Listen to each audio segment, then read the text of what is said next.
Exactamente de la mañana, con un cielo azul en la ciudad de Quito, vamos a recibir acá en nuestra edición del Comercio TV de la mañana o matutina a la directora del Servicio de Rentas del SRI, la economista Marisol Andrade. Economista, buenos días. ¿Cómo está? Una buena semana para usted. Buenos días, Roberto. También una buena semana para usted y para todos quienes nos escuchan.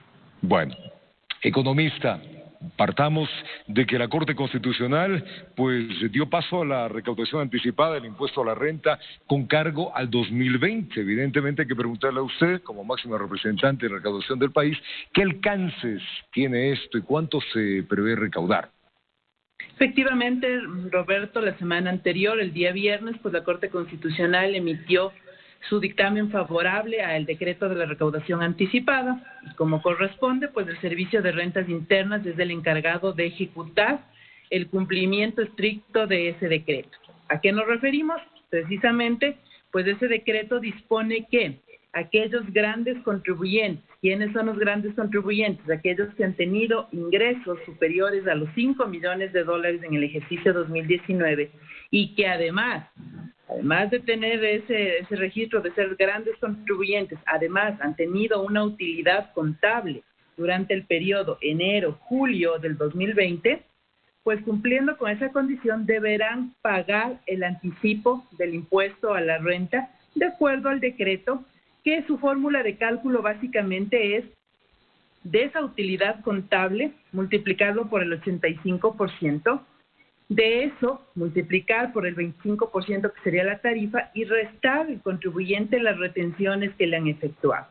Con este cálculo, de acuerdo a las proyecciones que se han hecho, se establece que aproximadamente 1.068 grandes contribuyentes que han tenido utilidad contable deberán cancelar ese anticipo hasta el día 11 de septiembre, es decir, hasta el día viernes, como está establecido en el decreto presidencial. Y con ello se prevé recaudar para los fines establecidos en el propio decreto, que es básicamente salud, alrededor de 300 millones, Roberto. Como administración tributaria, nosotros también ya hemos emitido la correspondiente resolución y con ello, pues, establecer ciertos parámetros adicionales que le permitan identificar al contribuyente en qué formulario lo van a hacer, mediante débito automático y cuáles son las condiciones para declarar y pagar este anticipo establecido en el decreto del señor presidente. Economista, ¿cuántas empresas son las que están en este caso y que tendrán que entregar pues el dinero que está solicitando el Estado? Son alrededor de 1.068 grandes contribuyentes entre personas naturales y sociedades que cumplen con este parámetro. Roberto, hay que ser enfáticos en mencionar que no es un nuevo impuesto, sino, como establece la Constitución, le permite al señor presidente de la República disponerse de recaudación anticipada justamente dentro de esta emergencia que no solo ha tenido repercusiones directas en la salud, Roberto. Para nadie es ajeno verificar que también esta emergencia ha generado afectaciones colaterales en la economía del país y, por supuesto, en las finanzas públicas del Estado. Los empresarios economistas pues de alguna manera han protestado, no están de acuerdo. Más o menos, ¿cuánto tendrán que pagar hablando de este tipo de recaudación si son miles y pico de empresas? Sí, Roberto, nosotros siempre somos respetuosos con el sentir, el pensar, la opinión de todos los actores de la economía y bajo ese espíritu siempre de respeto, nosotros hemos participado en algunas mesas, se ha conversado, se ha explicado cuál es el alcance y frente a aquello, pues efectivamente desde el momento en el que se vino trabajando desde el gobierno central justamente en esta recaudación anticipada y que el SRI lo que ha hecho es justamente identificar quiénes son las reglas aplicando ya a los números que tenemos. Se establece que, por ejemplo, el día viernes que estaba en la provincia del Oro y que me hacían la pregunta, ¿cuántos contribuyentes van a cancelar de la provincia del Oro? Son aproximadamente 30 contribuyentes. ¿Cuál es el monto de esos 30 contribuyentes? 2.3 millones. Ahora, cuando vemos, por ejemplo, las cifras, identificando por provincias, vemos que del 100% de esas 1.068 grandes contribuyentes que cancelarán el anticipo, alrededor del 76% está centrado en las dos provincias más grandes, Pichincha y Guayas. Hay contribuyentes que cancelarán $500,000, $100,000, así como hay otros contribuyentes, el que tiene que cancelar el valor más alto de anticipo, de acuerdo a sus propias cifras, a la utilidad que ha generado, es alrededor de $26 millones. Eso corresponde, dependiendo, por supuesto, a cada uno de los ingresos y la contabilidad que ha tenido, la utilidad contable que ha tenido. Eso es importantísimo, Roberto, porque ahora esta fórmula de cálculo involucra precisamente aquello, la realidad del ejercicio 2020, aquellos contribuyentes grandes, que a pesar de ser grandes, que cumplen con la primera condición, pero que no han tenido utilidad, deberán declarar, por supuesto, en el formulario para identificar si no tuvieron utilidad, pero no tendrán que pagar. Quienes deberán pagar son aquellos contribuyentes que han tenido utilidad, que han tenido incremento en sus ventas y que sus propias cifras reflejan resultados positivos en este periodo de enero-julio, Roberto. ¿Hay alguna exoneración en esta medida, economista? Quienes no están obligados a presentar a pesar de ser grandes contribuyentes. Además, la grande condición es ser grande contribuyente y además haber generado utilidad contable. Pero hay ciertas excepciones justamente considerando la realidad de lo que hemos vivido durante este ejercicio 2020. No deberán cancelar el anticipo del impuesto a la renta aquellos contribuyentes con domicilio tributario principal en Galápagos, aquellos contribuyentes cuya actividad es el turismo vinculado directamente a alojamiento y alimentación, aquellos grandes contribuyentes que también tengan como actividad principal exportación tampoco deberán cancelar, aquellos contribuyentes con la actividad acuícola, aquellos contribuyentes con actividad agrícola, es decir, aquellas actividades que usted recordará, Roberto, que en su momento el señor presidente asimismo emitió un decreto para establecer el diferimiento del impuesto a la renta de sociedades del mes de abril, también se estableció ciertas actividades que han sido, en su momento se determinó, eran las más afectadas. Aquellas, pues también han sido contempladas en este decreto para que no tengan que realizar ese pago del anticipo. Economista, clarísimo. Vayamos a lo que dijo en su momento. Se amplió a 24 meses la exoneración del impuesto a la renta y salida de divisas. Esta medida se dirigió a ¿qué universo de contribuyentes, economista? Roberto, lo que usted acaba de mencionar es asimismo un decreto emitido por el señor presidente que lo que hace es ampliar los beneficios que están contemplados en la ley de fomento que fue aprobada en su momento en la Asamblea Nacional, que nace de un proyecto enviado por la máxima autoridad, por el presidente de la República. En esa ley establece que esos beneficios que usted indicó, la exoneración del impuesto a la renta, del ISD, para aquellas nuevas inversiones en sectores priorizados. Y establecía asimismo la ley que, una vez finalizado el plazo para realizar esa nueva inversión y acogerme a las exoneraciones, que si era dentro de Quito y Guayaquil era de 8 años, si es fuera de Quito y Guayaquil de 12 años y que lleguen en algunos casos a ser de 15 y 20 años, pues se estableció justamente que luego de hacer un análisis correspondiente de los entes que respectivamente están involucrados directamente, pues el presidente de la República puede tomar esa decisión de ampliar el beneficio. Y eso fue lo que hizo el señor presidente. En base a los informes que le han sido reportados, firmó un nuevo decreto para ampliar ese beneficio, es decir, que durante los próximos 24 meses, desde agosto que fue emitido el decreto correspondiente, puedan realizar nuevas inversiones en el país, fomentar la actividad económica, fomentar, por supuesto, el empleo y con ello acogerse a estos beneficios. Es decir, está dirigido a quienes realicen nuevas inversiones. A eso iba. ¿Qué tipo de empresas, economista, se van a beneficiar de esto?